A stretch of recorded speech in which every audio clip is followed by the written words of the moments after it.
Hey guys, welcome to Wepa family. Today's video is me showing the curriculum that I use for my first grader. Her name is Annie and she is 4 years old. If you have a kid that's 4 years old and you're homeschooling, stay tuned. So I just did a video for Dariana. If you haven't seen it and you're interested in third grade, well, actually second grade, second or third, from My Father's World, go back and see that. This was for Dariana, my 8-year-old. She's in third grade right now. So right now I'm gonna talk about Annie's curriculum. Now guys, this is, I explained this in the other video. I'm not very good at explaining this, but I'm gonna show you a little bit. One of the things I love about My Father's World is that they have, even for preschool, I haven't used them, so I can't tell you if they are good, but I have used the kindergarten, first grade, and third grade, and I love them. So the thing about My Father's World that I love the most, apart that they are very good at teaching Bible for kids. They teach it just the way I like it, because I don't like to put a lot of sugar coat in it. I like to be straight to the point but teach them good values. So they also do that, and I love it. But my kid, Ryan, Dariana is in second or third grade. She's in third grade. This Adventures in U.S. History, it can be used for second or third grade, as you can see right here. But Dariana is in third grade. She's there. In fourth grade, she's going to come to Exploring Countries and Cultures. Now, Annie is in Learning God's Story. When Dariana moves to Creation to the Greeks, Annie is going to go right with her. Annie doesn't have to start exploring country and cultures. She's going to go right where Dariana is. And Ryan, when he's all done with second or third, he's going to go right where their sisters are.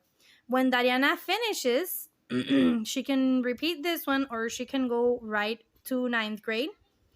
And Annie would continue to do her circle, and when she finishes, she would go to ninth grade, and Ryan would continue to do his circle until he finishes and then go to ninth grade. So the cool thing about this is that in these years, from third to eighth grade, some of them would get mixed up, and you could give the same class to the three of them. Of course, what you would do in this case is you would expect more from certain students. Like Dariana, she's 8, Ryan is 4. So when Ryan starts, I'm going to expect more from Dariana than from Ryan in certain things, like in writing and stuff like that. So that's just when you not value them, how do you say? Cuando los evalúa en español. Si no sabes qué es evaluar, busca en Google. Ok, y después en ninth grade. So ahora les voy a enseñar un poquito por encima del currículo de primer grado, the complete first grade curriculum, Learning God's Story. Okay, so Learning God's Story is, they bring in their basic package, look, the price is a little bit expensive, but if you compare it to other homeschool curriculums, the price is just perfect, because it's a year and you would use a lot more than that in other places. So, and besides, it's your kids' education, and it gives me a peace of mind. Congratulations to the moms that they can research for other free stuff. I did it with my first kid, with Dariana, and then with Annie, I kind of halved it. But then with,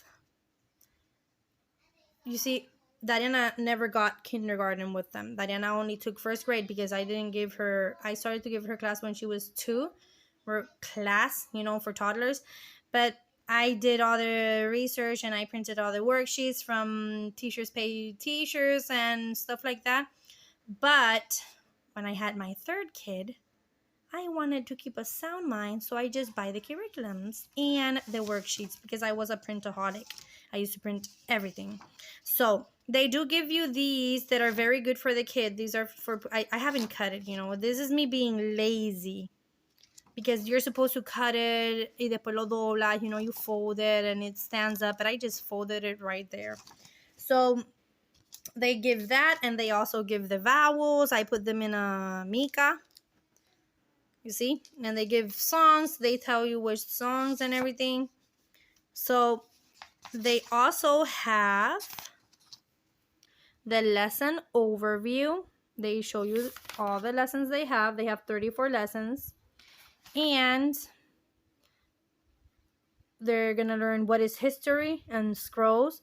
They're going to learn to read, to review all the letter names. In math, they give you ideas for math, but they don't actually have a math book. They suggest one math book. So basically, you can put whatever math book you do. But they do give you an idea of what you should be teaching them in that moment. And science, well, is the books I showed you. They are very thin books.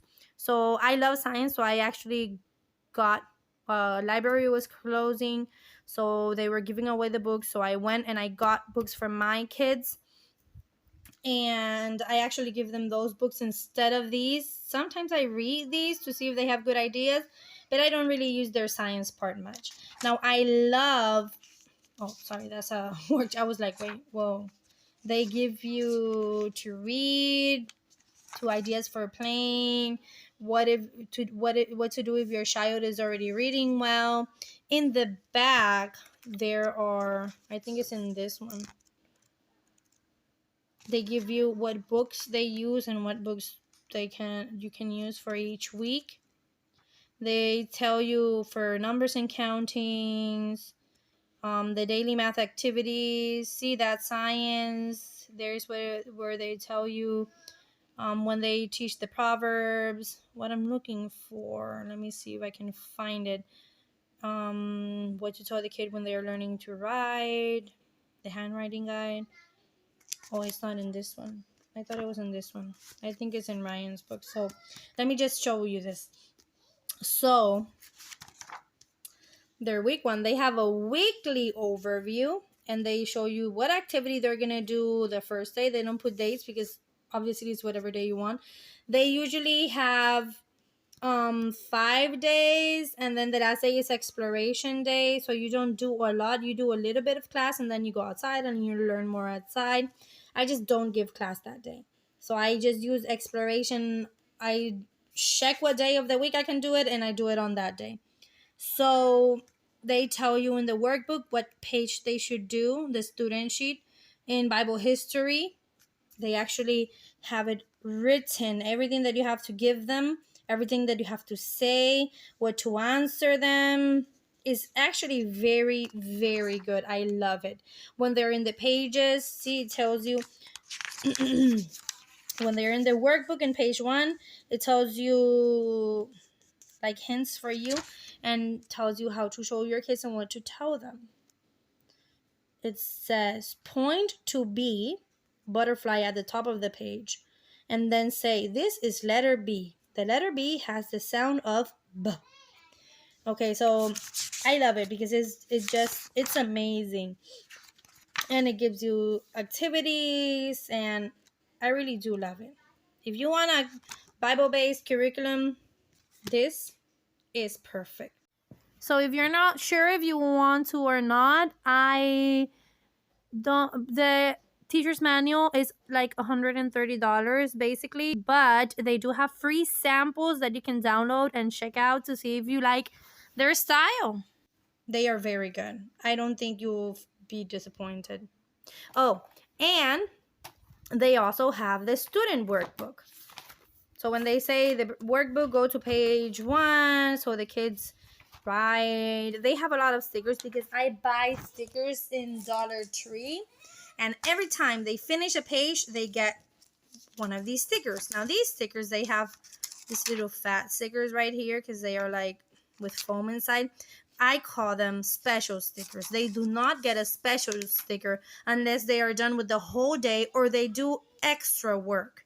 Then they can get a special sticker, and that's why you can see that they have stickers in their whole pages. Sometimes I get, and I'm like, okay, let's get one sticker for each. If I know that it's a day that they could be, you know what, mommy, I don't want to take class, but they still do it, you know, they do extra good, so I let them have extra stickers. Besides, it's only $1 for 150 stickers. So I usually get them each something they like. So the girls like this one, so I got them this. Ryan loves dinosaurs. The girls sometimes like dinosaurs. They all love Lion King, Lion Guard, they say, because they like the TV series. So yeah, that's just extra. Apart from their workbook, they also have worksheets. I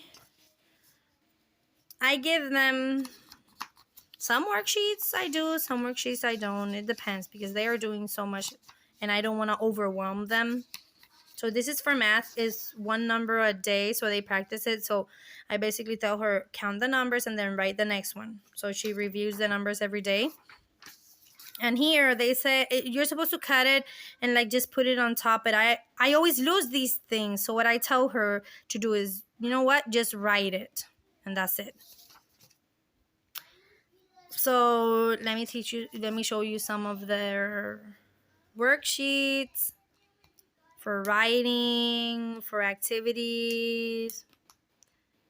See, to learn the books of the Bible, the weather, math. I use some of these. I don't really use them all. What I do use is the workbook and the teacher's manual. But if you don't have money for the worksheets, I'd say don't worry about it.